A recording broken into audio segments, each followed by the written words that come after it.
Sa I përket presidentit, ju e dini dhe e keni të qartë si gazetarë që kushtetuta jonë qëllimisht e ka bërë një dallim të rëndësishëm mes mënyrës së zgjedhjes presidentit edhe qeverisë. Qeveria zgjedhet me një mazhorancë e cila është e thjeshtë. Në Kuvendin e Republikës Kosovës mjaftojnë 61 deputet për ta zgjedhur një qeveri, por të presidenti, të institucioni presidentit dallon kjo.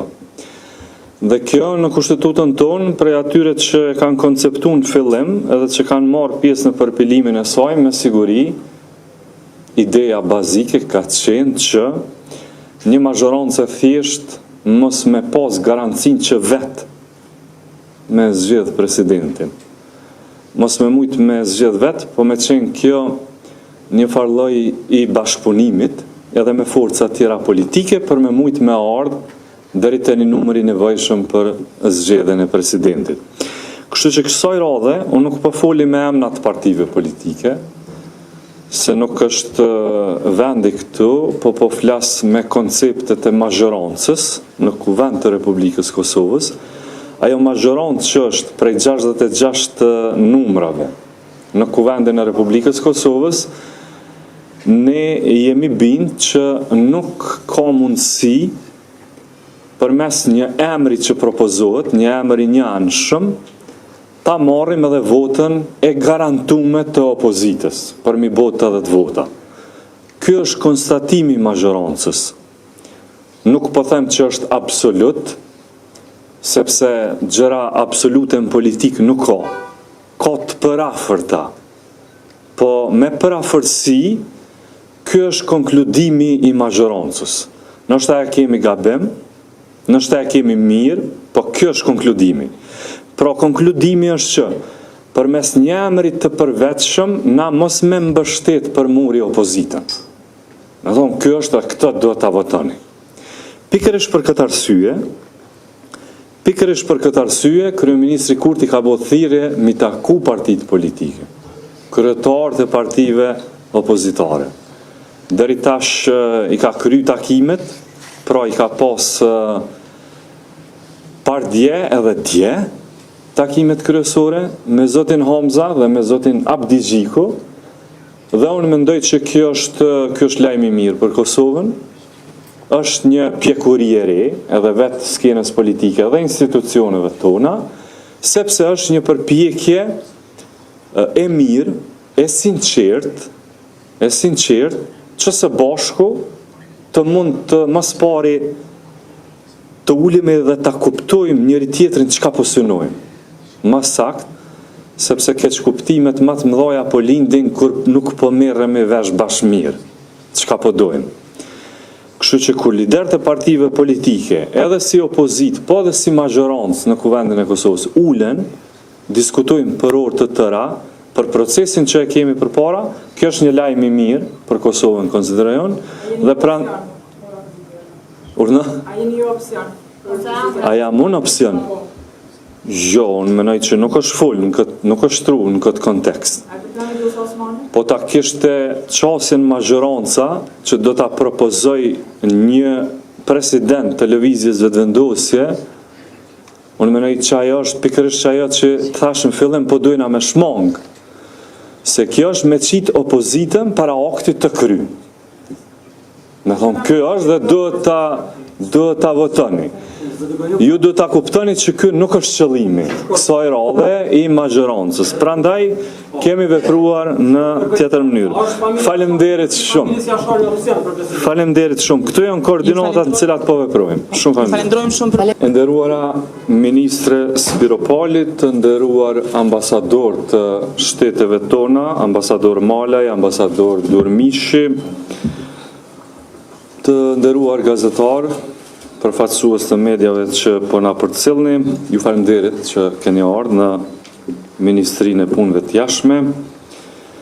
Kisha nderin dhe kënaqësinë me prit sot në vizitë zyrtare në Republikën e Kosovës ministrën për Evropë dhe Punë të Jashtme të Republikës së Shqipërisë, zonjën Elisa Spiropali.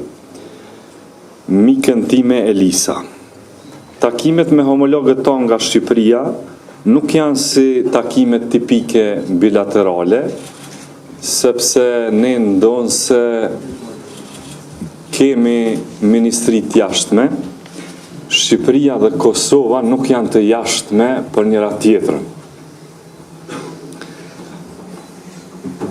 Vendet tona janë shumë të tepër dhe takimet tona janë takime vllazërore, takime mes shteteve të njëjtit kom, që më shumë se interesa ndërshtetërore e ndajnë fatin e përbashkët historik dhe politik. Prandaj sot kur flasim për bashkëpunimin në mes të Republikës Kosovës dhe Republikës së Shqipërisë, nuk flasim vetëm për thjesht marrëdhënie ndërqeveritare. Flasim për përgjegjësinë e dy shteteve që i përkasin të njëjtit kom, për ta përfaqësuar atë me dinjitet, në koordinim të vazhdueshëm dhe me një vizion të qartë evropian. Në këtë frymë diskutuam sot për thellimin e mëtejmë të bashkëpunimit politik dhe ekonomik mes Kosovës dhe Shqipërisë, për koordinim të plotë në politikën e jashtme dhe për forcimin e ndërtimit të kapaciteteve tona të brendshme diplomatike. Shumë punë që kanë ndërlidhur fort republikat tona janë bërë gjatë mandatit të qeverive tona, e shumë të tjera presin që të bëhen gjatë këtij mandati.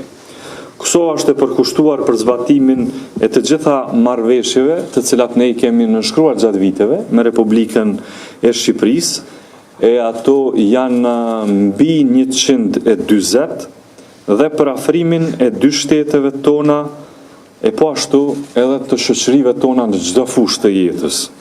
Gjatë diskutimin me ministrën Spiropali, unë e falenderova ministrën si gjithnjë për mbështetjen e deritashme që Republika e Shqipërisë ja ka ofruar Republikës së Kosovës edhe shtetëndërtimit ton, por edhe përfaqësimit të interesit ton në arenën ndërkombëtare, përpjekjet për antarësimet tona në organizatat e rëndësishme, dhe jam i bindur se koordinimi ynë do ta fuqizojë përpjekjen e Kosovës për antarësim edhe në Këshillin e Evropës, edhe për parafrimin ton edhe antarësimin ton drejt të NATO-s dhe në organizata tjera të rëndësishme ndërkombëtare.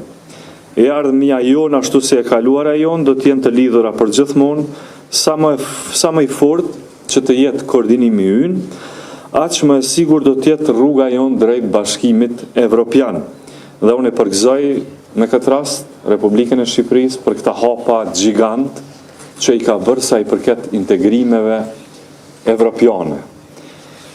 Ne duam ta japim po ashtu të njëjtin shembull si Republika e Shqipërisë.